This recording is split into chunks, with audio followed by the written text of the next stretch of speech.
আমরা মশা মারতে মর্টিন তেল ব্যবহার করলেও আমেরিকানরা ব্যবহার করতেন বাদুড়। শুনে অবাক হচ্ছেন তো? অবশ্য তা হওয়ারই কথা। অথচ বিংশ শতাব্দীর শুরুতে আমেরিকাকে ম্যালেরিয়ার হাত থেকে বাঁচাতে এমনই অভিনব উপায় বের করা হয়েছিল। টেক্সাসের পদার্থবিদ চার্লস ক্যাম্পবেল আবিষ্কার করেছিলেন এমনই অভিনব পন্থা।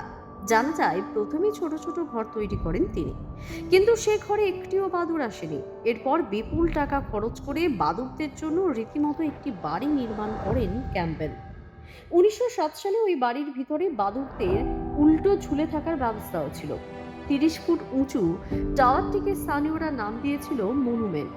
শুরুর দিকে পরিকল্পনা মাফিক ৫০০ বাদুড়কে এনে সেখানে রাখা হয়। লক্ষ্য ছিল সঙ্গীতের দেখে যদি বাকিরা আসে, কিন্তু সেই প্রচেষ্টাও বিফলে গেল। রাগের চোটে পরে সেই ঘর ভেঙে দেন ক্যাম্পবেল।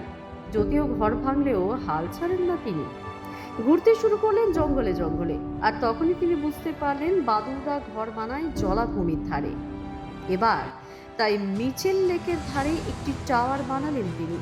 ১৯১১ সালে জায়গাটি ছিল মশার আঁতুড়ঘর। এবার মিলল সাফল্য। কয়েক মাস পর ফিরে এসে ক্যাম্পবেল দেখলেন বাসায় কয়েকশো বাদুড় চলে এসেছে, কিন্তু এখনো তো সেখানে অনেক জায়গা খালি। টাওয়ারের কাছে একটি পরিত্যক্ত বাড়িতে তবে হদিশ পেলেন তিনি। একদিন সকালে বন্ধুর সঙ্গে সেখানে গেলেন ক্যাম্পবেল। বিভিন্ন বাদ্যযন্ত্রের সাহায্যে তৈরি করলেন প্রবল শব্দ তরঙ্গ, আর তাতেই সেই পরিত্যক্ত বাড়ি ছেড়ে তার তৈরি বাসায় গিয়ে উঠল বাদুড়রা। এই বাদুড়দের কল্যাণে ১৯১৪ সালের মধ্যে ম্যালেরিয়া মুক্ত হলো মিচেল লেক। ধীরে ধীরে বাড়তে থাকলো ব্যাট টাওয়ারের জনপ্রিয়তা। ১৯২৯ সালের মধ্যে কমপক্ষে ১৬টি টাওয়ার নির্মাণ করা হয়েছিল। ৫-এর দশকে অবশ্য সেগুলো ধ্বংস করে ফেলা হয়, কারণ চারিদিকে তখন গুজব ছড়িয়েছে যে বাদুড় র্যাবিসের মতো নানান রোগের বাহক।